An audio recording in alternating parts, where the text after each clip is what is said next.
Welcome in to another edition of Inside Carolina's On the Beat Live. Three-person crew tonight for a little while at least, and we're sponsored by Johnny T-Shirt, johnnytshirt.com. Guys, somebody in the chat said there is no basketball in September. Well, if you're the ACC, you decide to drop your basketball schedule in late September ahead of a early November start. We'll get to that a little bit after the break. But I've got Evan Rogers and Jeremiah Holloway with me, Adam Smith, working on that basketball story. Jeremiah, we were talking off air as we get rolling, and don't forget, y'all are both muted, but everybody, at least I want to hear about the Pittsburgh experience because I love that place. It's a great place to go, and Carolina had some success on Saturday night. Just how was your trip to Pitt with the Inside Carolina crowd? Yeah, the trip to Pittsburgh was cool. It started very early. It started at the RDU on Friday morning. That was the longest TSA line I've ever seen in my life. I've never seen it like that at the RDU. It was like backed all the way up to like it literally. So let's say the TSA line, the visual might not make any sense, but let's say the TSA line starts like right here. It's like a line that went, out to the right of it, looped all the way up, looped all the way again. It was ridiculous. We did make the flight. I wasn't sure if we would. But yeah, so Friday I got to walk around a little bit and I was introduced to this little species of this invasive species called spotted lanternflies. I had never heard of it. Apparently it's like this foreign brand of bugs, I guess. They were just like everywhere, very harmless, but I thought that was funny. But nah, man. So me and Jim, obviously Hawkins and Adam, we got to hang out there Friday night. Grab some dinner. Invest. That's actually what Jim said. Jim said to invest in the TSA pre-check. Yes. Um, I can imagine he was waiting, sipping wine, that was waiting the for y'all to first show up. thing, dude. We're at the gate. That was the first thing this man said. He was like, "Look, this TSA, you gotta get through it." But nah, the trip, safe flight and everything. So really cool. See, I was just talking to Evan and Tommy. It's a very interestingly constructed city for, I guess, a number of reasons. Obviously that's the kind of the steel, kind of the home of the steel, and what they've done is they've built a lot around it just over the years. So it's like you'll look and there's this like big Target, but then you'll go like 5 blocks or whatever, and it's like this old abandoned like warehouse or whatever. So like it's that type. Obviously the game, everybody saw the game. It's a really cool stadium. So yeah, it was a good trip overall. It was a little tiring on the way back, but it was a very good trip. I'm sure Adam could share his stories as well. Also, shout out to my friend Raji, who goes to Carnegie Mellon, showed me around the city a little bit. So I do have to throw that shout out in there as well. Nice. You got the full Jim Hawkins effect, I'm sure. Sure did. If y'all got there early Friday morning, Evan, you and I were in studio along with Joey Powell talking about a little football game, and like we mentioned, it was pouring outside the studios at CHL. Somebody watching the show said they were going to show up and hold a sign up behind us. Never showed up. Folks at away games, we're usually in studio at the same time.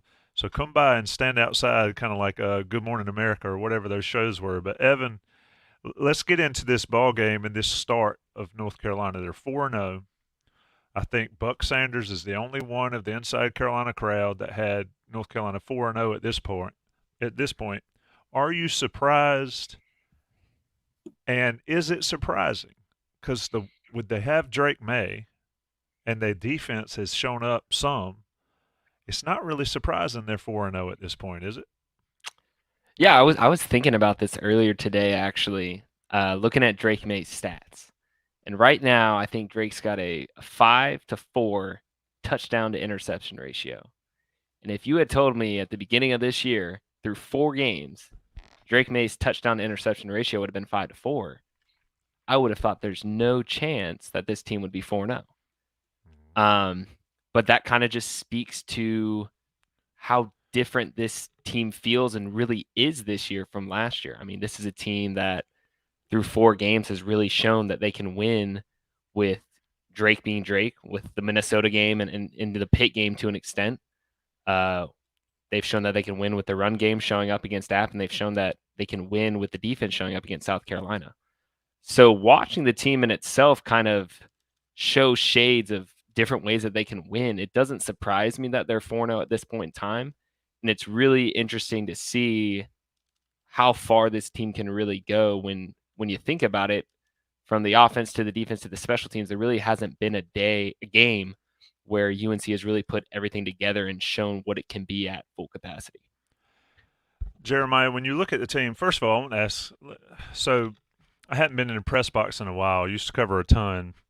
And you got to be all official, and you can't cheer, even though some away games you go and they're cheering like crazy. I mean, it's weird, but Drake May makes a left-handed throw for a touchdown to a wide-open Kobe Paysor. What is everybody up in the box saying at that moment? Because I know what I said at home. What were they saying in the box? Yeah, well, real quick, because he brought it up, I thought it was funny. One of the first things that the PA guy, I guess in the press box, actually said, he literally made a point: no cheering in the press box; it will not be tolerated. I thought that was kind of funny. So it's funny you brought that up. When he hits that left-handed pass, it's just kind of like, did he just do that? Like that was kind of the feeling right there. Like, did he just do? Because when you look at the play, Drake is rolling out obviously to his left, and he puts out a stiff arm. So like, he literally tucks the ball, puts out a stiff arm. So I'm not even thinking he's gonna throw it. I barely even noticed Paysor is even open in the end zone. I'm really not even thinking about it. And so he just kind of has to readjust and just chuck it in there. So everybody, it wasn't a lot of like if we were watching it at home, probably would have been a different reaction. But when you're looking at it in a press box, maybe it's more like just trying to just see it and take it for what it is, I guess. But like, I'm sure everybody in their mind was like, I mean, even me personally, I'm just like, this dude just threw a, and this wasn't even just like a shovel pass. It would have been one thing if it's like, little shovel pass, but it's like it's a 7-yard throw with the offhand. Like that's a significant play. And this was after, if I remember correctly, this was after he took that big roughing the passer hit. It was a different drive, but it was UNC's next drive. So in other words, he had the rushing touchdown after he took the roughing the passer. Then Elijah Huzzy had the kick return touchdown. Then it was that drive. So you're just looking at it and you're like, just not even thinking that's something that he's pulling out of the bag. ESPN put up their little graphic of like, here's Drake May with his right hand stats versus his stats with his left hand. That the obligatory, but yeah, I mean, everybody saw that play in the press box was, certainly surprised that he would, even have the ability to do that and even just think to do that. And I kind of wonder how you even think to just, most guys would even try to go ahead and do the, kind of off the wrong shoulder or off the wrong foot or whatever, but he just somehow had the left hand throw just ready to go. Yeah, he it looked like it was something he'd thought about before. It's funny. Yeah. On one of the touchdowns, and I mentioned this on the day after, he's rolling and he ends up running it in for a yard, but the defensive back never came off the receiver. And then the defensive back comes off the receiver and he makes the throw. I mean, and that's what people were down on Drake. Evan, you mentioned the 5-to-4 touchdown ratio. That he's just making plays that very experienced NFL guys make. Now, obviously, the left-handed throw is another thing altogether, but he just looks to me as a different type of guy. He's not making the killer mistakes he made late last year. So it's interesting to watch. Evan, when we talk about this team being 4-0, sort of in spite of those numbers, so why are they? Why, in your opinion, is this team 4-0? Is it the defense? Is it the run game? Combination of all of it? Sort of give me your spiel of the first 4 games. Certainly a combination of everything, but I think the biggest thing that seems to be different about this year's team is the defense, and specifically the defense's ability to make adjustments. I think if you go back and look through each Power 5 game, so excluding that App State kind of anomaly double overtime game, I think they've allowed somewhere around, 10 points in the second half. They allowed 7 to South Carolina, 3 to Minnesota. And I guess if you can count out that kickoff return against Pitt, it's somewhere around that 10 mark.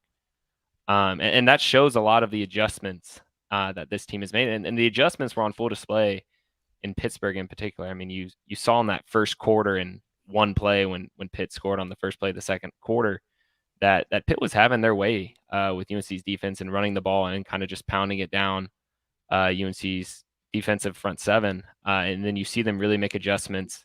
I think the biggest play to me that stuck out was that time when they ran that similar kind of read option with Jerkovic. And the first time, or early in the game, it really kind of busted out for a nice gain. And then the second time, Cedric Gray and Power Eckers really shut that down. And that was the drive that eventually had Kamon Rucker getting the huge sack, which then in part led to the Huzzy punt return.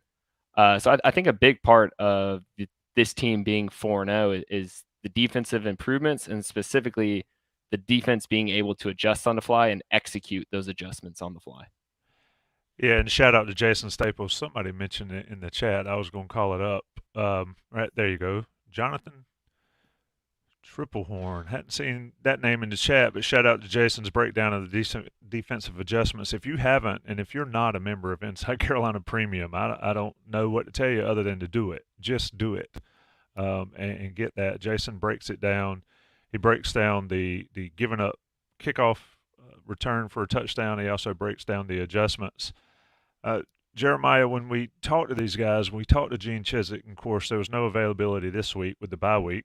They get a week off from us and to recruit and all that. But it is interesting to me that, it's sort of looking a little bit like, and it's not this simple, but it kind of looks a little bit like this defensive staff knows what they're doing, and when you can make adjustments, like Evan said, on the fly and get your guys to execute it, and they've got the guys to do it and the leaders to make sure it happens.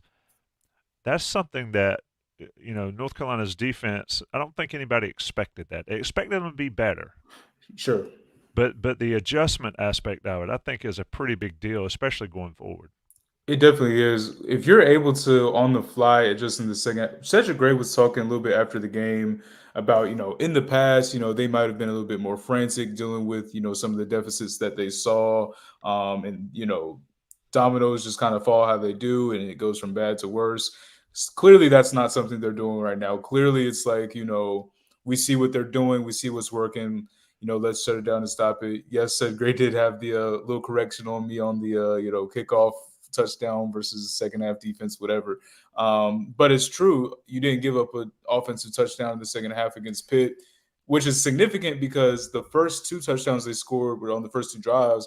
Both were long drives. Both went 75 plus yards. The first one was the 8-minute, 13 play, whatever it was. But it's significant to be able to, turn around and get those stops, or even just, being able to start the game defensively on the correct side. Now, when we were talking to Gene Chizik the last time we talked to him, he did attribute some of the improvements to, yes, a familiarity with the player, the familiarity that the players have. But that's already been, everybody that we've talked to on that defense has kind of said the same thing on that. But he also cited, and I think it was actually a question that Evan asked.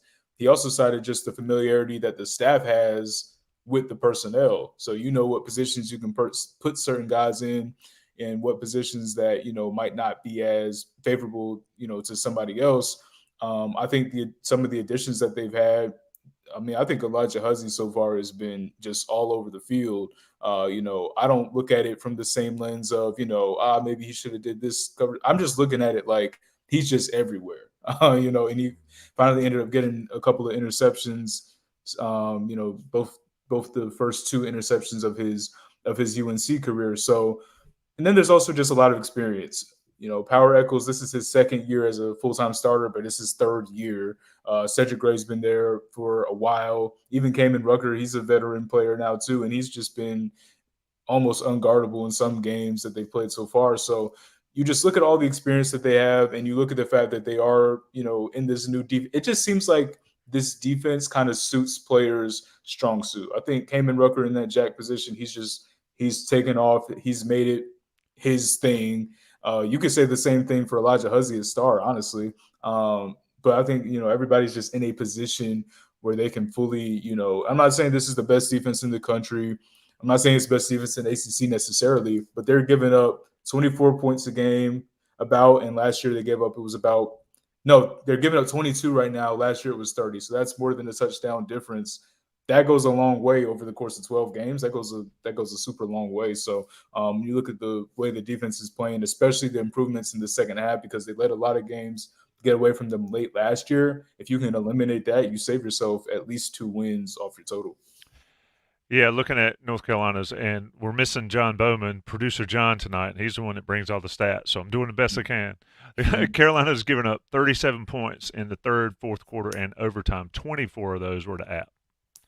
So 13 points to Minnesota, South Carolina, and now Pittsburgh. That is solid, and certainly speaks to what we're talking about. One thing you mentioned, and this is something that I think is huge. I talked to Deems May, and everybody watching this knows who Deems May is, diehard Carolina, former Carolina player, and certainly if you listen to post-game radio, he's always on there.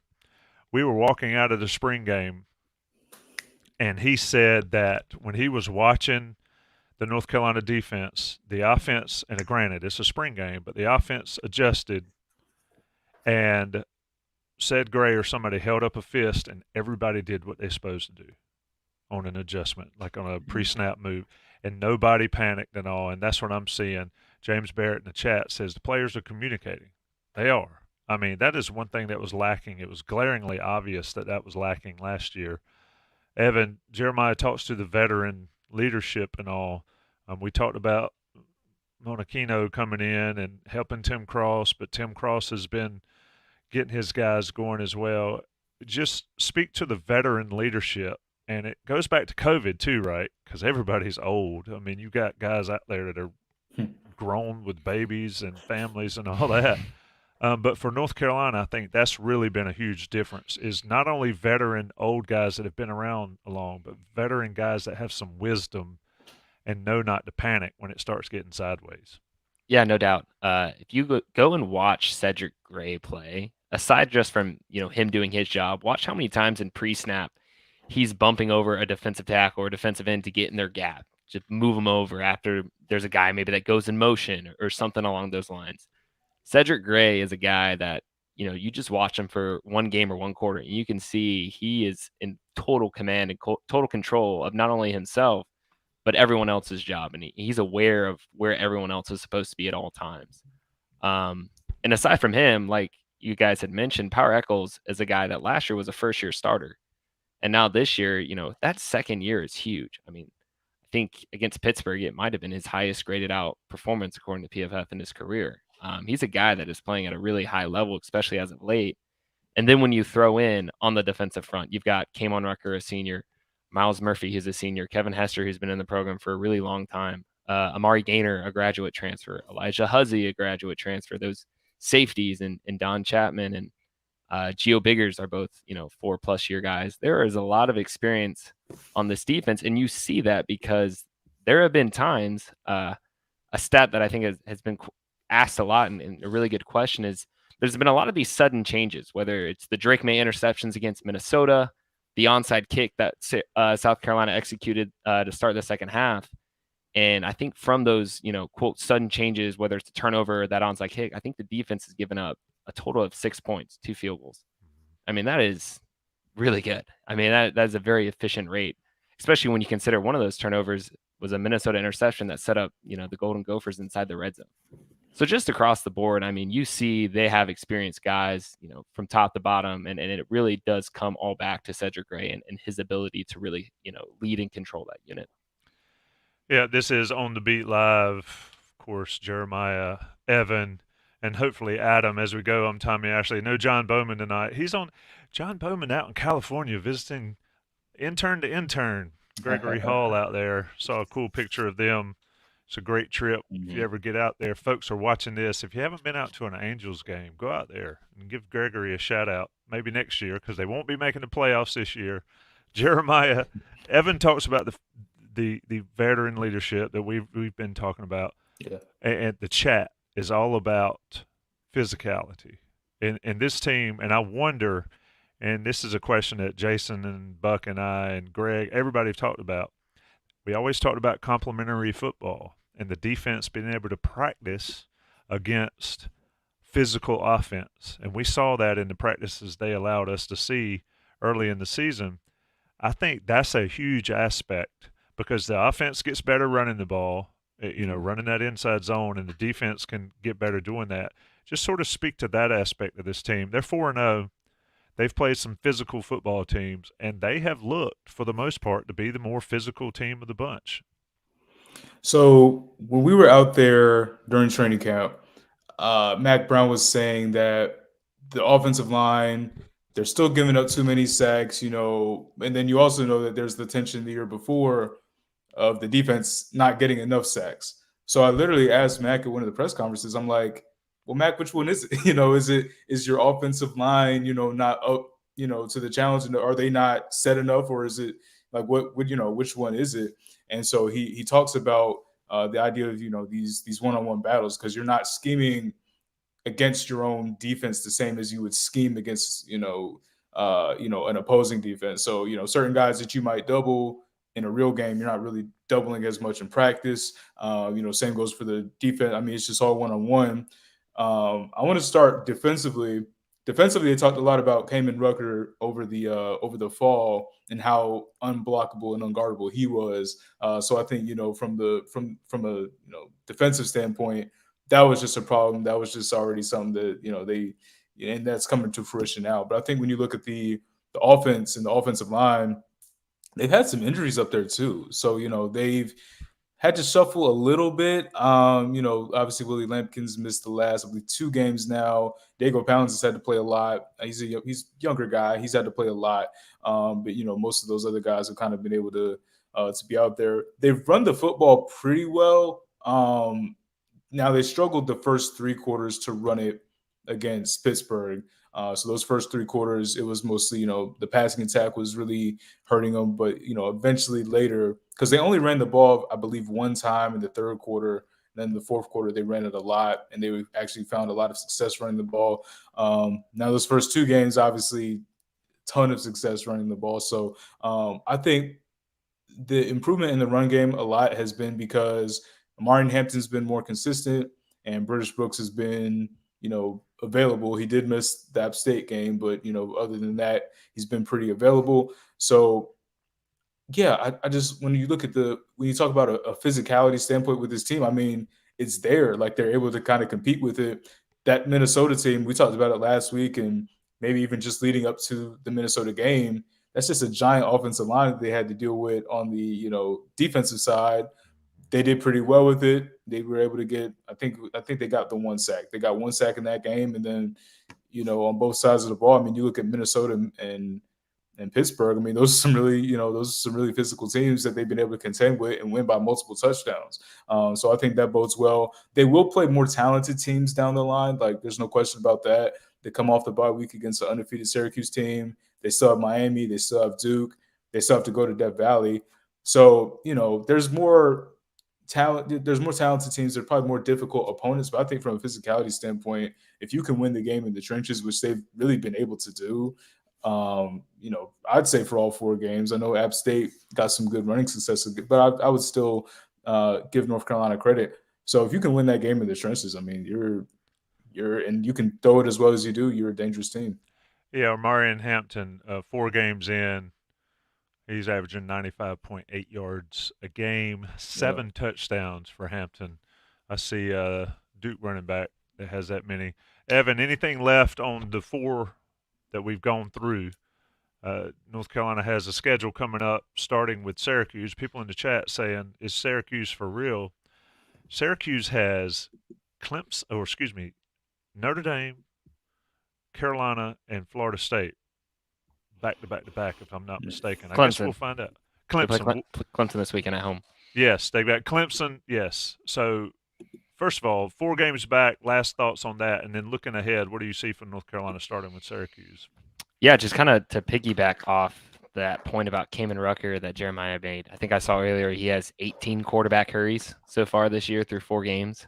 So over 4 quarterback hurries a game. I mean, that is just a ridiculous number, and really important for a defense last year that everyone is probably well aware of, that was last in the ACC in sacks and also last in the ACC in quarterback pressure rate. So Kamon has been huge for this defense, taking a big step forward. And also just to kind of say what Jeremiah said again, 4 teams, all were good tests in their own respective ways, but certainly starting with Syracuse and then definitely with Miami, the competition ramps up really quick, and it makes for this bye week to be really helpful and useful for this team to get healthy and also just to self-scout, self-evaluate before you really hit a really important stretch of your schedule. Yeah, and I was stepping all over myself. They play Clemson, Carolina, and Florida State 3 straight weeks. We'll find out in a hurry if Syracuse is any good. Jeremiah, anything looking back and then looking forward? Carolina's got this bye week, which I think comes at a perfect time for them. Drake can get unsore. Other guys can get healthy. You mentioned Willie Lampkin. Yeah. And then they also get to sit back and watch these other teams like Syracuse, get a game on tape with the Clemson, solid competition and all. Just sort of what are your overall thoughts looking back, looking forward before we get out to the break and talk a little bit about a basketball schedule that got released? Yeah, I think UNC is positioned really well right now. I think the advantage between them and maybe a Syracuse, they have had maybe a tougher schedule than Syracuse. I do hope to really sit down and really look at Syracuse this coming week. Obviously, I've been keeping up with what they've been doing. They've been playing well offensively. Maybe it hasn't been the most rigorous schedule, but I mean, just some of the numbers, I just put it up. I mean, it's been 28 plus each week. Obviously, Colgate, it is what it is. They get 65, but I mean, 48, 35, 29. I mean, I don't know. I mean, at a certain point, you do have to go out there. You do have to, execute and things of that nature. But Syracuse 4-0 is 4-0, and what winning does, it does kind of give you that momentum going into future weeks and things like that. We'll see what happens this weekend, obviously, but you have Syracuse, you have Duke is still out there, Miami's still out there. Obviously, Florida State, I think, should be looked at as the favorite at this current moment to take the ACC. But UNC is right up there. I would actually give UNC. I would say UNC right now has looked like the second best team in the ACC. I don't think the gap is terribly big. I still think it's pretty comfortably Florida State, but if you give UNC one game, I think they would have a good shot at them. But I think they're positioned well. I think coming out of that bye week, to get Syracuse at home, they would have at least 4 wins. I think that would say a lot because honestly, I don't know about you guys, but I'm just trying to think of who's UNC's best opponent has been so far. App State obviously gave them the closest game, but that might be the best. I mean, they were just such a well-oiled, offensive machine by the time they got to UNC. So maybe that's been the best, which is not a small thing because App State's they are a good team. But we'll see, kind of how they go against these different styles of offenses moving forward. But 4-0 is exactly where UNC wants to be. I didn't necessarily expect them to be 4-0, but as people know, but 4-0 is where they want to be. I think it's 6.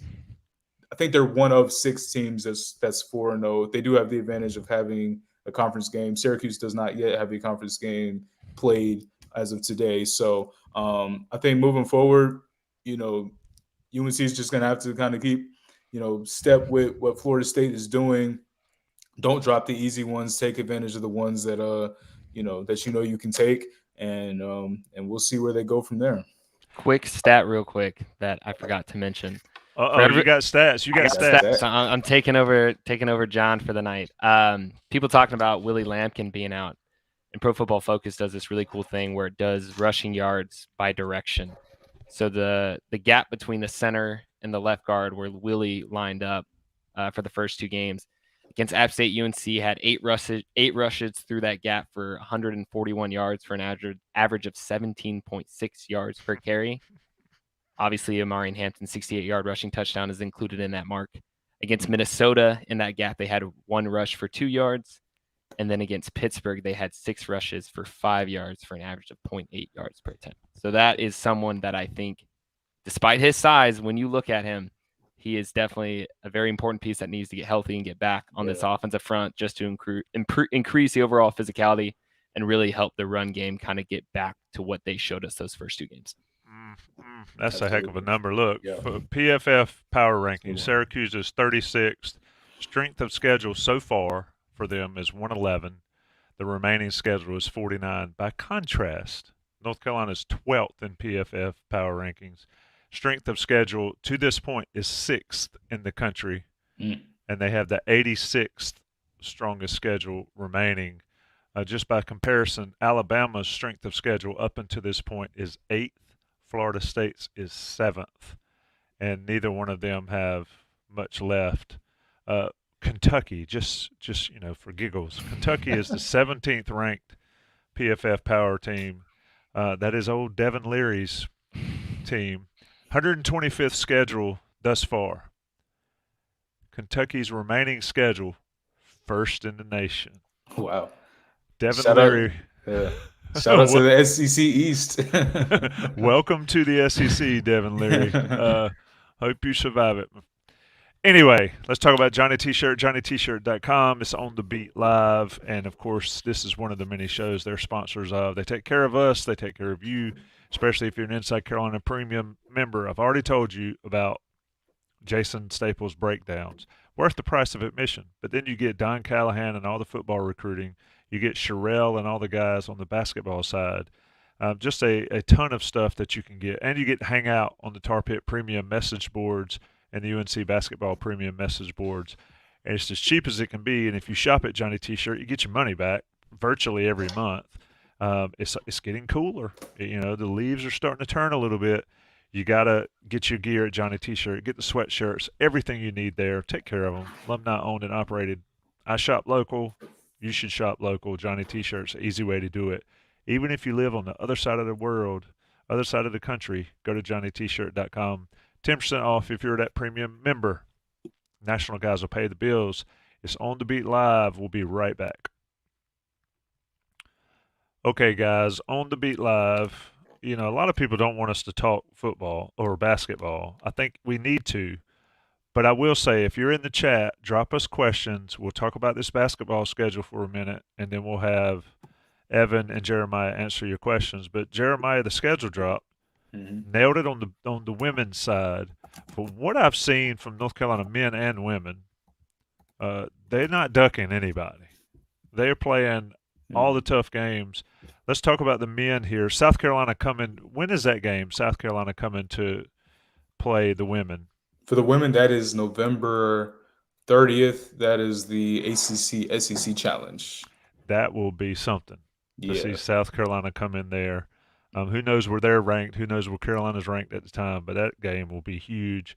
Yeah. On the men's side, what stood out for you when the ACC dropped the schedule finally about 8 o'clock this evening? One thing that I saw that sort of piqued my interest, and it takes me a while to get back into the basketball mode, but they play Miami on the 10th of February, I think, and then they play Syracuse on the 13th. That's they are spanning the globe, as the old saying used to be in the ACC. Just what stood out for you in that ACC schedule? Well, you have that stretch against Miami and Syracuse, but how about a little bit earlier? I'm looking at it was one of the first things I noticed. They have at Pitt on January 2nd, then they have at Clemson January the 6th, and then they have a more local one at State on January the 10th. So they have those 3 straight road games early on in conference. It's not technically the start of it because they have Florida State in December. But when the conference slate really gets going, all the way up to Pitt, all the way down to Clemson, and then you have the local one against NC State. So that's going to be a lot of traveling and moving around as well. But yeah, I think one thing that, from the original schedule that we've already seen, like you said, Tommy, they're playing the defending national champions, in their non-conference schedule. They have, obviously Tennessee, who had a good run in the tournament. So you got some legitimate opponents coming up. You're not necessarily easing into it. You still have the primetime game of the Jumpman Invitational. Going into the season, I think what UNC is going to really need to do is take advantage of those first few non-conference games because your roster is just so new. You have obviously your returners in Baycott and RJ Davis, who feel like, they've been around for a long time. Baycott has been around obviously already for those 4 years. But I think as you start to figure out your lineups and you start to figure out that chemistry, those first few games, like let's see, I mean, it goes up to the really before you leave for the Bahamas, you're gonna have to really, kind of figure some things out, and it's not all gonna be perfect and streamed up. Not even by the time you get to Florida State in December. But it's going to be a lot of experimentation. It's going to be a lot of the things like that. I think the advantage for them is they stay at home for a lot of these non-conference games.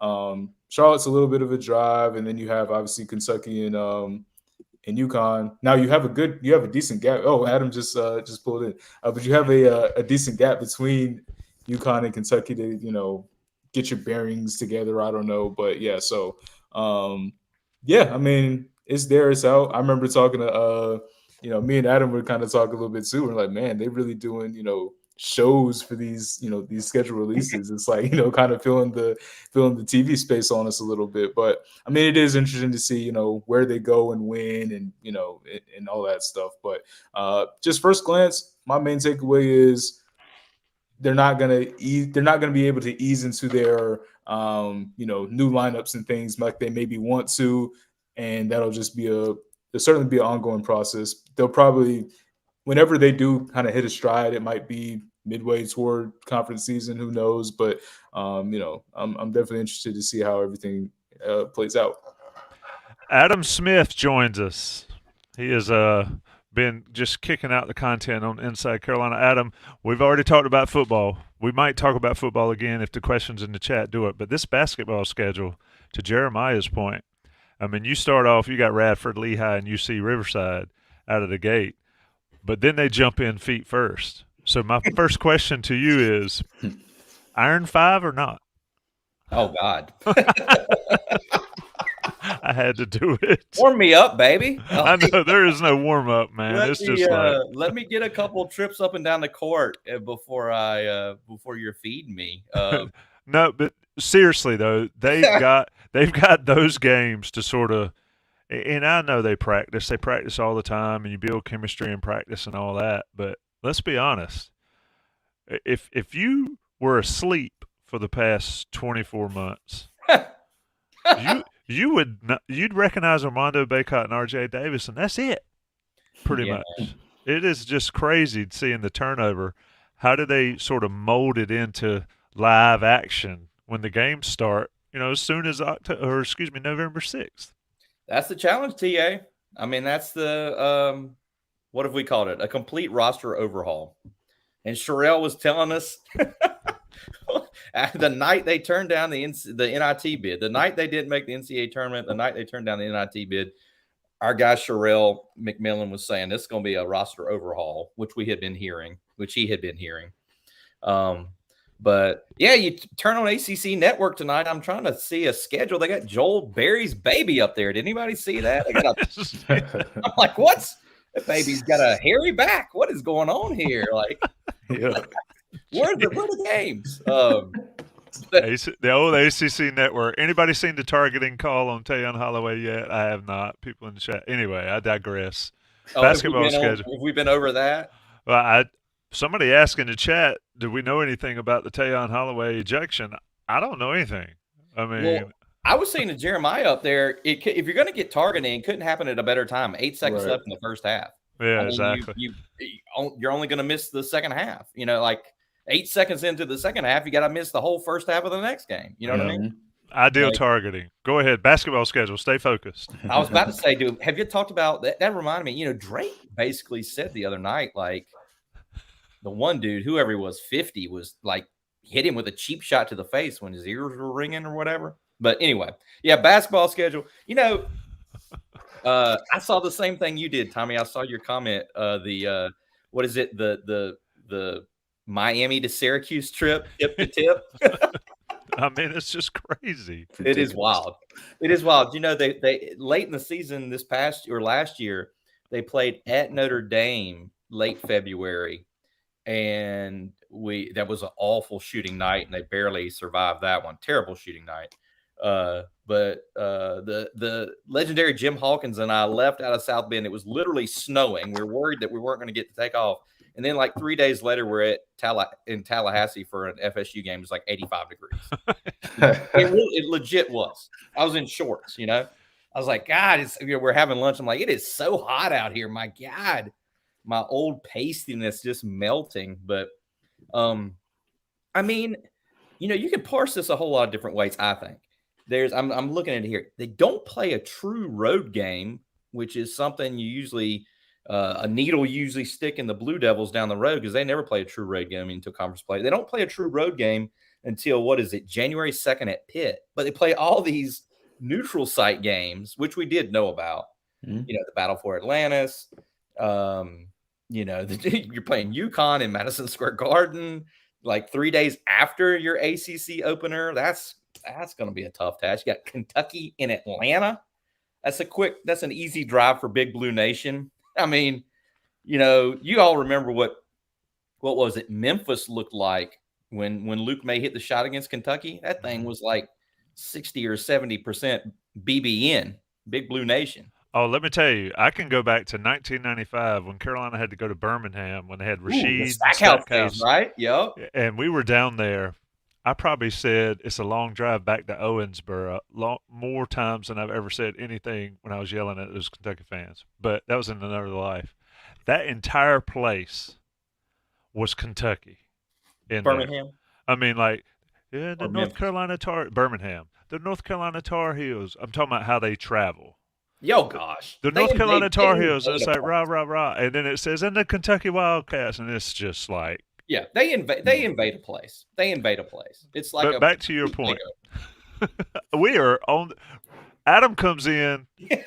We're driving down the road, nice and screwed smooth. it up. I know I have. Look, just fun. Get the young bucks back in there. Just for fun, if you were to drive from Syracuse University to Miami, University of Miami, it would take you 21 hours and 23 minutes, and it's 1,422 miles.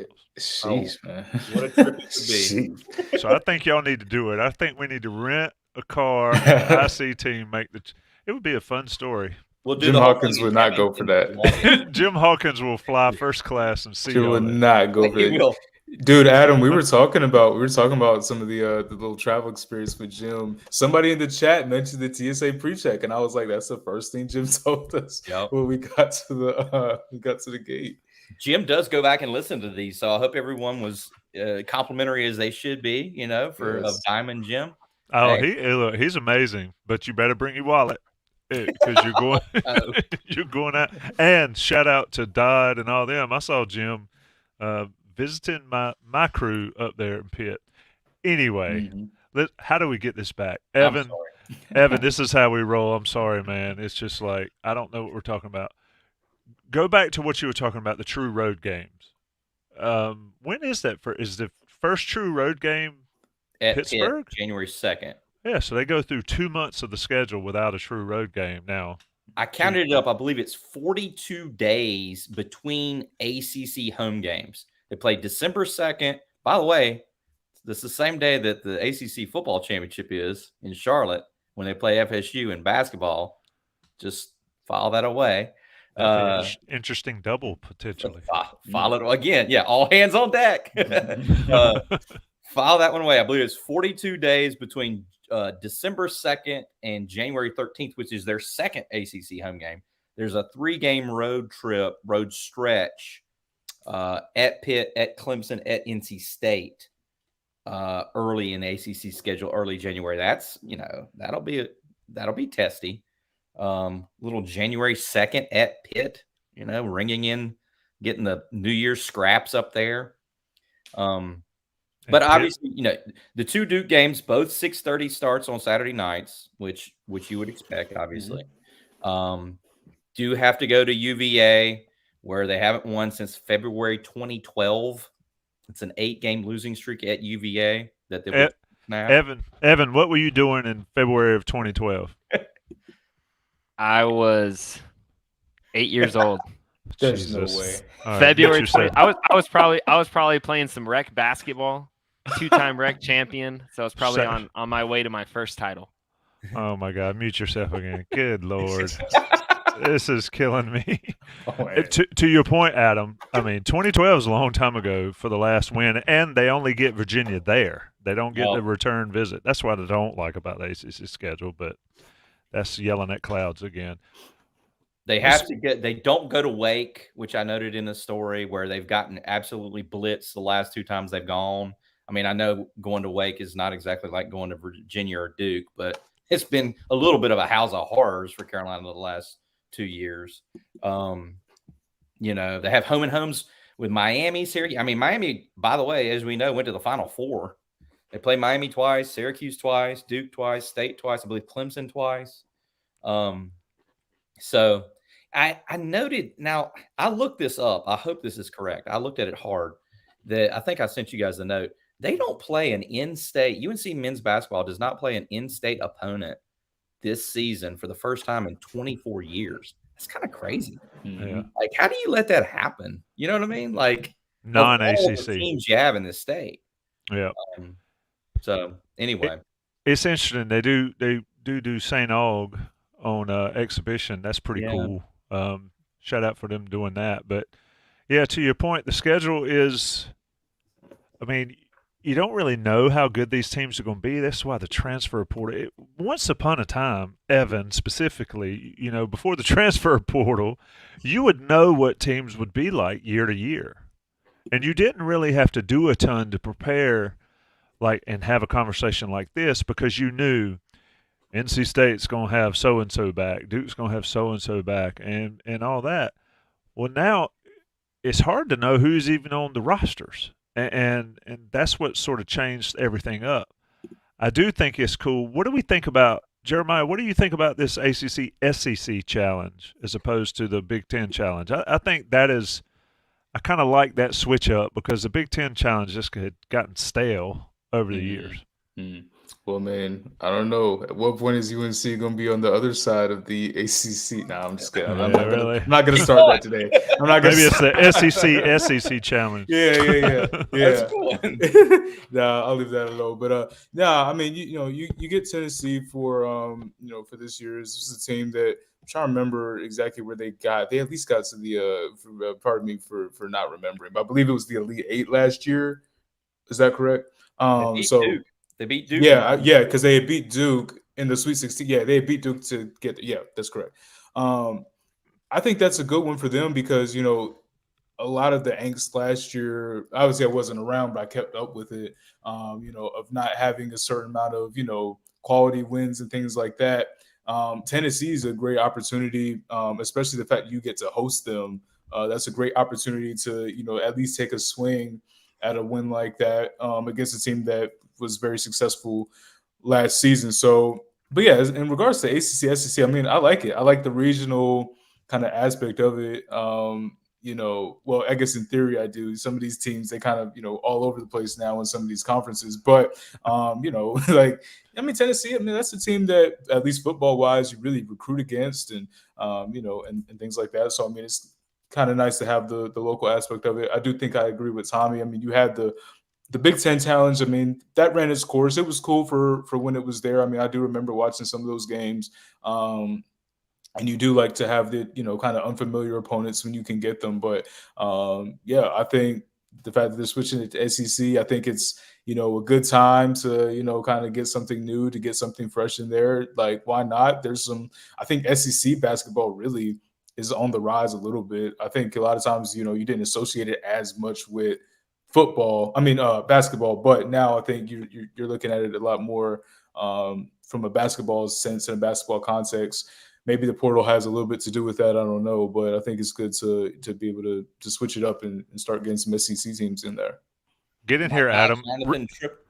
My guy Jonathan Triplehorn in the chat was exactly where I was going. Yeah, Rick Barnes back in, and Jeremiah. What a great word choice. Jeremiah, I believe, said take a swing.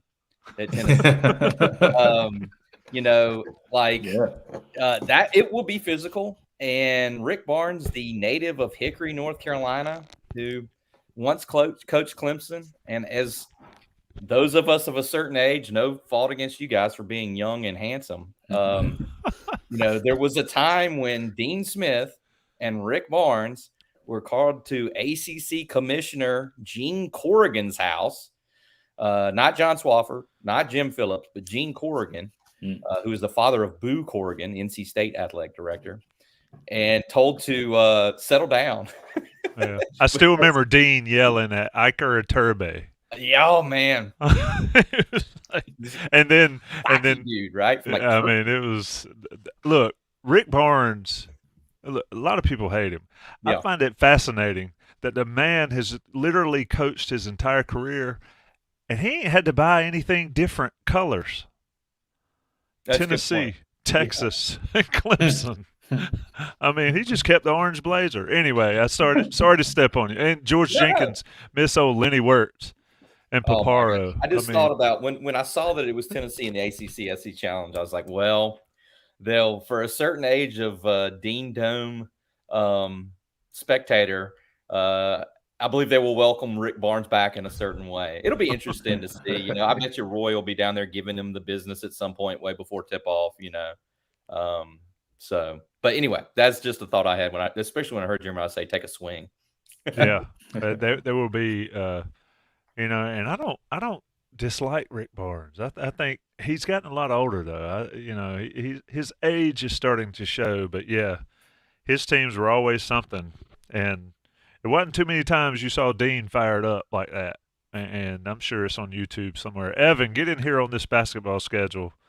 You know, you're on campus, which is something I've forgotten to do. I used to always ask Ross, what's the mood on campus? And he would get so mad because he's like 30-something. But when you look at this schedule. On campus, though. I know, exactly. But he was like, I'm 30 years old, Tommy. And I'm like, I know, but you're on campus. When you look at the schedule, what do you see? What's cool to you? What's troublesome for the Tar Heels? Just your overall take. First thing that I look at from a writer's perspective is 2 9 p.m. tips. That is something. I mean, I remember last year, it felt like every non-conference game at the beginning of that year was a 9 p.m. tip. Look, and you're correct. I could go to bed at a decent hour. Yeah, so they've got the Louisville game at home, and then I guess the 9 p.m. tip is the back end of the Jumpman Challenge, so I'm sure that'll end up being a 9:18 tip or something like that. But those are really the first two things. And the other thing that kind of caught me off guard, maybe I need to look into more, but I think did they push back the season another week? Because they're playing Duke March 9th, the second week in March, which if I remember right, usually they would play, you know, Duke that first weekend in March, and they play NC State March 2nd. I can't think of the last time UNC played NC State in March. I think that I don't know about 3 games in March, but I think they've always had those 2 games in March. Yeah. But, and then in terms of the travel talk, the other big one, aside from the Miami to Syracuse, this one not as big, but just a 2-game stretch between at Boston College on January 20th, and then you've got home Wake Forest January 22nd. So that'll be a pretty big trek there for only 1 day off in between those 2 games. And then, like we've all kind of talked about, the non-conference kind of ramps up pretty quick. So it's going to be pretty important for this roster and this team to really kind of figure itself out in those first 3 or 4 non-conference games and really, you know, use those games to serve as a way to find who you've got. Because it felt like last year, especially at the beginning of the year, I mean, those UNCWs, the Charleston game, the Portland game, games that you thought would be games that UNC could really find its depth early on, those games were close down to the under 8 timeout, and UNC really never took advantage of those. I mean, Charleston, they were losing to at halftime. So it's going to be interesting to see if this team is able to get ahead early and often in those beginning games to really figure out a rotation and what they have in all these new pieces. Yeah, Preston from Greensboro. Clemson had 4 players. Everybody else fouled out. They had like 30-some fouls in the game. I was at that one. I was a student. That hurts my heart. I think I was working. I was way up there in the rafters. I remember it vividly. I think I was working it for Inside Carolina, maybe, or I may have been there. I can't remember that long. The old age is getting me. That's a great name. These folks today, you know, one thing about ACC basketball, and this is sort of the old man at clouds again. Everybody knows who the refs are, right? Everybody wants to yell and fuss about the refs. But back in the day, there were some character refs that were just like, and Lenny Wirtz was one of them, Dick Paparo was another one. Those guys, I mean, it was just like legendary. It's not like that anymore with the conference. But anyway, Adam, last thoughts on the ACC basketball schedule being released. I think North Carolina, the at Virginia is tough, not getting a return visit, but I don't really dislike this schedule for the Tar Heels because, like we said at the outset, it gives them an opportunity to get some guys some playing time. You go to the Bahamas, which I assume that's you and Jeremiah, and I don't know who else. That's a fun time. You have to do all the water slides. But then after the Bahamas, after the first day in the Bahamas, it really ramps up, and there's no cupcake really in there going forward after, say, and I'm not calling UC Riverside a cupcake, but after those 3 home games to open the season, there's no days off, Adam. It's like last season, which I believe Evan was alluding to. I'm sorry, I got distracted by a text message, but it's like last season. They had 3 or 4 home games. Then they go out to Portland. Then they played Indiana on the way back from Portland and Bloomington for the ACC Big Ten. Now you got the ACC SEC. They played Ohio State in Madison Square Garden last year. You got UConn, which I think is a huge step up. Kentucky. I mean, it's you get a little, respite? You get a little respite in there with Charleston Southern on December 29th. All due respect to the Bucks. But, I don't hate it either. I'm sure at some point we'll look at it and be like, oh, I didn't realize that this was going to be this much of a factor or something. But, I'm just interested to see how this thing comes together.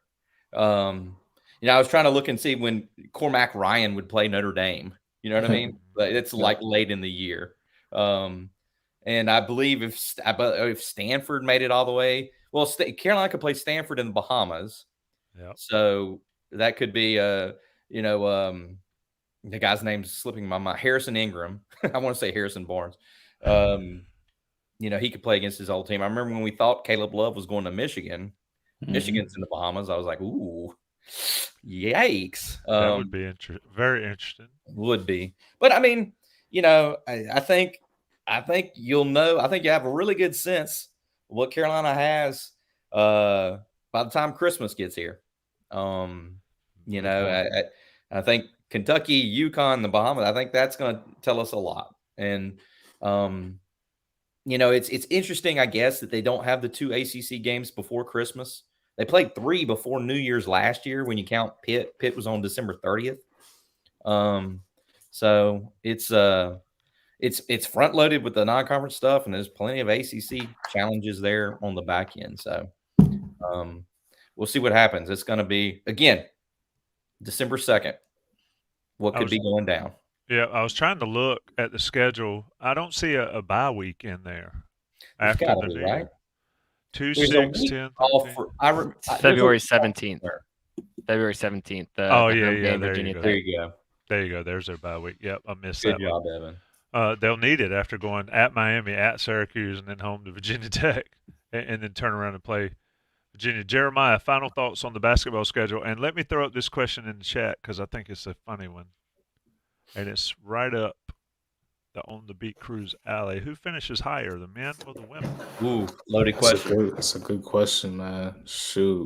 Billy Collins. And I'll add, who finishes higher between the football team and the 2 basketball teams? Okay. So who finishes higher between the women?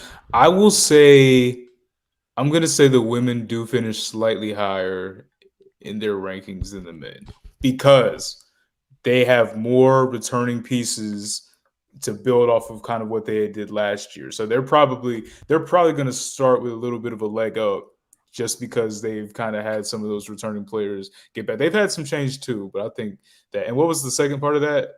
I threw in the football team. So I finished football, men's or women's basketball. Man. They'll all be number 1 nationally. Everybody wins the national championship. Man, I don't know, man. I might have to go with maybe we're in football season, so it's easier to say football. I'll say football. Why not? Okay. Wow. But as far as last thoughts on the on the schedule, I don't have too much to add from what Adam and Evan have said, man. I think they really knocked it out. I think the main thing for them is going to be, I know Tommy did jokingly bring up, did they go Iron 5 this year? But I do think the ability to work out your depth is just so important, because you don't really know fully how in real game situations those guys are going to respond to each other and how they're going to play through each other. I think they added a good amount of shooting this year. I know that's something that Hubert Davis, since he's been back, has kind of been saying as something that he wants. But you still have Armando Bacot down there. You're still going to want to get him the ball. But I think what the new additions have done, you can give Armando more space to work down there, a lot different than his sophomore year when he had to share it with like Garrison Brooks and Walker Kessler all the time and Day'Ron Sharp. You give him a little bit more space to operate and do what he does down low. So we'll see. I don't think we even mentioned Elliot Cadeau at all yet. So we'll see how he kind of does in some of these big time ACC games, like, kind of off the rip. So one thing I'm most interested to see, especially in those first few games, how do they do these lineups? Do they make do they go to the Bahamas and roll out 1-5 against Northern Iowa, love it or hate it, and just go with another 5 against the very next day? I don't know. So that's stuff like that is what I'm going to be paying attention to. Well, Hubert Davis has shown so much, desire to change lineups and rotation. He just is he's a gambler. No, I'm just Tommy, I don't know if you guys have mentioned in the 30 minutes or 35 minutes I missed about Evan's background. Has anyone recognized Evan's background? Because I believe his mother was concerned about it at one point. Is it like his background, like where he came from, or is like current background on the screen here? Because it looks like somebody like the Nun's going to step out. Scary movie stuff behind you. Yeah. Yeah, I can't point right. We've got the curtain set up there. I had paint cans sitting at the top that she did not like. So they took a ladder and grabbed them up from top. So I'm glad that everyone is enjoying my spotless background.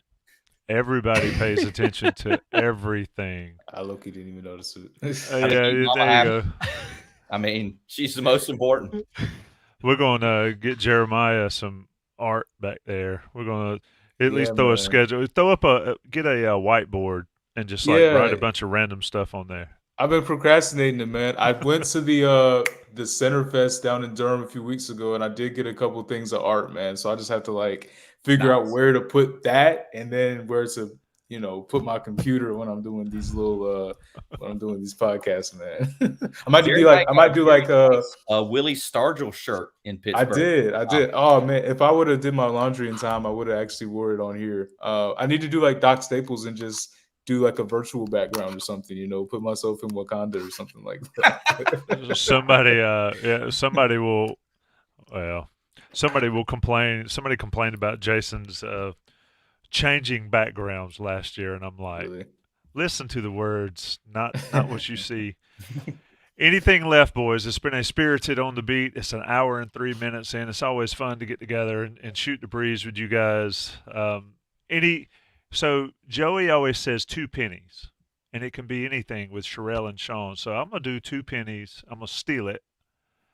Evan, give me 2 cents, your last 2 cents of this show this week, heading into the bye week for North Carolina football and ACC schedule release, or go anywhere you want to go within reason. No, yeah, for sure. UNC's going 12-0. No, I'm just kidding. No, it's a good time for the bye week. I really think that the teams they played these first four weeks all presented different challenges, and specifically 3 of them really presented physicality challenges that I think UNC responded to well. One thing specifically with the Pittsburgh game that I pointed out before they went up there was it was important that they won, and it was important that they won and came back healthy, because last year they lost Noah Taylor and Des Evans in that Pittsburgh game, and they won and they came back healthy for the most part of what we know. And I think this week is a good week to get some guys back, specifically like a Willie Lampkin, like people have been talking about, ahead of a stretch where you're going to face, Syracuse and Miami, who statistically speaking are 2 of the better offenses in the country, and 2 of the better offenses you're probably going to face the entire season. So I think the football team is in a good spot. it's crazy to think about basketball in September, but it's going to be an interesting season for sure, a different season, a one-of-a-kind season. I can't think of – I mean, there's definitely not a season that comes to mind just because of how the transfer portal is, where there's been so many new pieces that are going to play a role. So football's fun. Basketball's going to be interesting. Man, that guy's good, man. He brings it every week. Jeremiah, you're up. You got to bring it. Give me the last let's get out of here thoughts. A lot of people in the chat saying free Tez. I mean, maybe if Tez played for Minnesota, he'd be playing. Who knows? Hey, we did see I guess that's something we didn't talk about today. We didn't talk about the Minnesota athlete. I believe, what was his last name? McDaniel. Yeah. So that's not something we talked about. But I guess to fill that place, JJ Jones has been very productive in what would be the Tez Walker role. He's currently leading the team in receiving yards. He's third in catches, but first in yards. So I think it's like 18 yards per catch or something like that. So it looks like him and Drake May have a really good, kind of connection. Nate McCullum got going very late in that game. So we shall see what the future holds for that offense, because they've been able to kind of play the either or game with the run game and the passing game. But one thing I do want to also add, I didn't really even notice it until Adam brought it up, but I will be paying a lot of attention to what happens on December 2nd. Will we be playing double duty? It looks like we might have to, but we'll see. We'll see kind of how that goes. So I'll be thinking about the storylines that come with that. I'm going to throw a bunch of ifs and whatever, if the certain teams on December 2nd play in multiple different sports, we will see where that goes. It's a long way to go, but that's something I'll pay attention to. Indeed it is. Somebody so I got this out of my kids' closet. Jason Stanisic, obviously. No, actually it was Marvin Austin. Okay. Well, I'm joking about Stanisic. Oh yeah. Was he 9? I don't know. I think he was, wasn't he? Yeah, but that was a long time ago. It'd be mothballed up if it was that. But yeah, I think it was Marvin Austin. But anyway, Adam, get us out of here with final thoughts. I would say it's a free week, but it's never a free week. Before I forget, somebody asked about content. So we're doing this tonight. It's Tuesday night. Don Callahan and I will be on Noon Dish tomorrow at noon with a shorter noon dish than normal. I've got some personal stuff to take care of. And then Thursday we'll have a show of some sort. We're not going to have a game plan, but we'll drop some sort of show on Thursday. And then Buck, Jason, and I will do a day after Sunday morning at 9 o'clock where we sort of just talk about like kind of what we've done, talk about what's behind North Carolina, what's ahead of North Carolina. But anyway, Jason or Adam, round us out, man.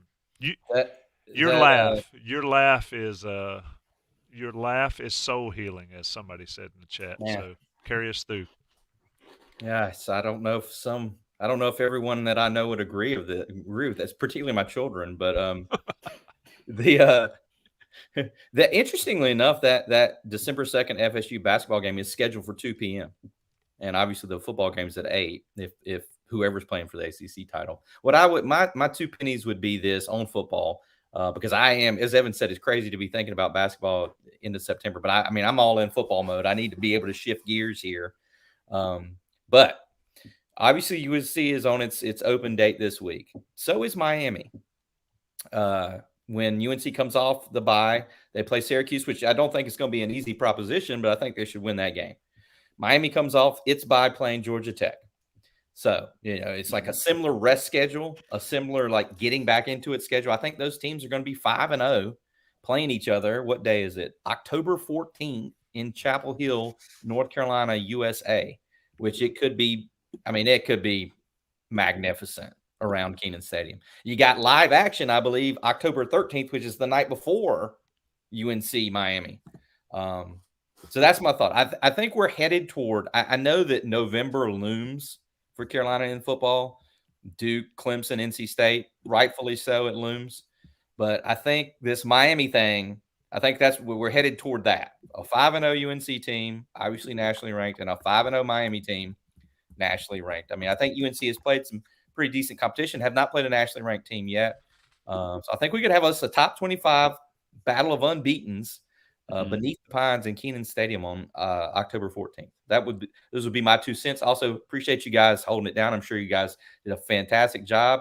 Evan, Jeremiah, my road dogs, TA, my mentor in life. Appreciate you guys doing it up while I was scrambling over here on the keyboard. Yeah. No, you guys stay busy. You're knocking it out for Inside Carolina, knocking it out for the readers, the watchers, the viewers, the listeners. It's great time to be at Inside Carolina. To Adam's point, it is still September, but we're about to have double up season and overlap season, as we call it, at Inside Carolina with basketball, football, just a ton of stuff going on at Inside Carolina. Look, bottom line is it's the best place to be. Go ahead and join Premium if you hadn't. Like the YouTube, subscribe to the YouTube channel. I think somebody asked me the other day, why didn't I get the alert that you guys were live on YouTube? Subscribe, set it to give you the alerts, and you'll always know when we're on here. That's Evan, that's Jeremiah, that's Adam. I'm Tommy. It's been Inside Carolina's On the Beat, sponsored by Johnny T-Shirt. Peace, folks.